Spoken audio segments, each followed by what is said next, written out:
Ayan, isang magandang hapon na naman po na ngayon po ay araw ng Wednesday, July 10, 2024.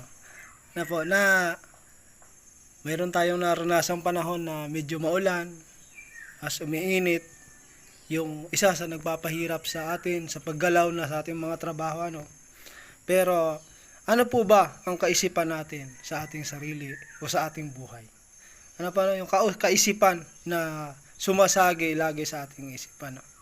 Babasahin po natin ang aklat ng Pilipos, chapter 2, verse 5. Ang sabi po rito, naway magkaroon kayo ng kaisipan na tulad ng kay Kristo Jesus.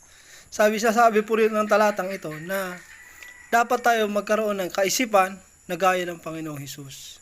Ano po ba ang kaisipan na yan? Ang kaisipan po kasi ng Panginoong Jesus, nung siya ay nandito sa lupa, patuloy siya na nagtitiwala sa Amang nasa langit.